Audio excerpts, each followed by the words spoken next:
Hi, magandang araw ho sa inyo lahat. Ako ang pambansang bartender ho ng Pilipinas. Abay, wala hong iba kundi si Mr. Lunch. Si Mr. Lunch. Ayan. Aba, magtitimpla ho tayo ng very, ano nyo, parang ano ho, no, yung bihira nyo makitang mixing ang gagawin ho natin. Kasi kakaiba ho, ihahalo natin, ano? Okay, bakit ho ba ako nakatalikod pumasok? Eh, kasi ho, pinapakita ko lang ho yung, ano ho ba nakalagay? Banquet service. Oh, banquet service. Oh, tingnan nyo po nakalagay. Hotel Nico Manila Garden. Yan. Kasi alam nyo, no, banquet service nakalagay, Hotel Nico Manila Garden. Ito ang uniform namin pag kami nagse-setup during my hotel days. Yan. Tinabi ko ho ito. Naalala ko kanina. Sabi ko, gamitin ko nga ho dito sa aking pag-setup. Noong araw, no, kwento ko lang ho konti, no, nasa hotel, no. Pag kami nagse-setup sa banquet, yung ballroom, yung mga gano'n, yung mga rooms, nagse-setup po kami. Ito ho suot namin, lahat ho kami, ng mga staff.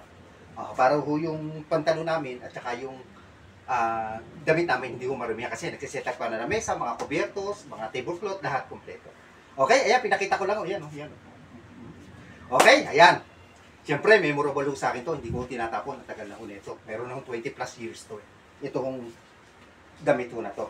Okay, ayan. Ano ho ba pag-uusapan natin ngayon? Abay, napaka maganda, exciting, ano? Okay? Pero bago ho yan, shoutout to sa lahat ng aking followers. At follow and share ho this month. Nagpapamigay pa ho tayo. Ito. Isang uri unang brandy, Alfonso, pamimigay ho natin, ha? Kaya ano gagawin? Follow and share lang ho kay Mr. Lance. Ayan, ha? Okay? Ayan. Nakalimutan ko lang ho i-shoutout yung ano. Mamaya na ho sa kabila kong content siya, shoutout ko yung mga bagong followers natin. Okay, wait lang. Okay? Ano ba ho ba ang gagawin natin ho ngayon? Aba, exciting no? Ang gagawin ho natin yan. Kasi ho, may titimplahin ho tayo isang uri ho ng mixing. Pero, hahaluan ho natin na suka. Ito, suka ho. Yung tinatawag na apple cider vinegar. Ayan, ito. Pero mamaya ko na ho i-explain, ha? Okay? Pag-usapan ho muna natin, ha? Ang ihahalo ho natin dyan ay itong wala hong iba kundi itong isang sikat ho na The Singleton. Isang uri ho ng Scotch whiskey. Ayan o, sino ho ba meron? Lapad ho ito, no? Nagre-range ho ito ng 3,000 pesos. Alam ko itong Singleton ho na to. Marami hong klase ito. Okay, 12 years old. Ibig sabihin, premium whiskey. Built. Kailan mo ba nag-start to? Noong 1897. Ang history native, last 7 distilleries sa Daptown, Glendulan sa Scotland, sa United Kingdom. Bakit to? Kasi sa Daptown, sa Glendulan, sa UK, yung lugar ho na Daptown na, no? Marami hong distilleries ho dyan. Kasi alam naman natin sa Scotland, napakaraming distillery ng whiskey, no? Pero 7 na lang ho silang natitira dyan at isa nga ho itong The Singleton. Okay, ito yung tinatawag na Wort Whiskey, ang capital sa Scotland. Binanggit ko kanina. Okay, sino ho ba meron? Comment down below, ha? Kung kayo ho ay mimix ho neto or umiinom kayo neto. Masarap po yan. Very special din hong uri ng whiskey. Siyempre, lalagay ho natin isang uri ho ng soft drinks or 7-Up. Ano ho bang 7-Up? Non-caffeinated soft drinks.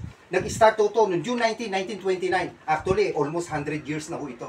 Itong 7-Up. Kaya kung gusto niyo non-caffeinated soft drinks, itong 7-Up po ang inumin nyo. Okay? Yan. Tapos, siyempre, ito very exciting. Kayo ho ba, nakakita na ho ba kayo ng inumin na nilagyan ng suka? Kung hindi pa, dito kay Mr. Lance makikita nyo. Dahil magsasama ho tayo ng suka. Itong tinatawag na, kaya lang, medyo sosing suka ho ilalagay natin. Tinatawag na apple cider vinegar, ano. Pero kaya any kind of suka, pwede nyo naman hong gamitin. Kung may sukang Iloko kayo, dato puti, pwede nyo hong isama ho rito, no? Okay, sino ba itong si apple cider?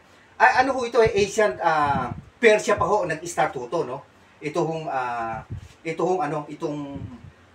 apple cider vinegar, no? Ito'y kumalat ho sa Europe at saka sa North America. Yung first recorded ho nito, yung 55 BCE, okay? Ano ba BCE? Before Christian era, no? At ang nakadiscovery ho, actually, ng apple cider, si Julius Caesar pa, napakatagal na ho nito, no? Fermenting, gawa ho ito sa cider. Ibig sabihin ng cider, juice ho yun na galing sa crab apples. Yung apples ho na ginagamit ho dito, ang tawag ko dito crab apples. Okay? Ang ganda ho ng history ng ng apple cider. Ito yung tinatawag na balsamic vinegar. Yung balsamic ko, para siyempre alam ko parang yung kumpanya or klase ng suka ho yun, yung balsamic. Okay? Ayan. Ganda ho ng istorya. Sabi ko na mo sa dito, marami ho kayong matututunang mga bagay-bagay. Ayan. Kaya dito na ho kayo sa may matututunan. Follow nyo lang ho kung i-follow. Ayan. Okay? Yan. Lagay ho natin itong the single tone. 1 to 2 jiggers approximate. Huwag na ho natin jigirin. Yan. Dan. Siyempre, lalagyan ho natin ng 7-up. Puno. And then, siyempre, lagyan ho natin ng balsamic vinegar. Ayan. Ito, maiitim ho na konti ito, ha. Konti lang ho, drop lang ho, drop, ha, drop. Oh. Yan. Siyempre, a quick stir. Yan. Siyempre, lagyan ho natin yan ng American lemon. Ayan. Sa gilid. And then, lagyan ho natin ng garnish na American lemon. And then, lagyan ho natin ng straw. Ayan. Tapos na ho yung tinapla ho natin na whiskey na may halong suka. Yan ho, istorya niya. Oh, ang gara ho, no?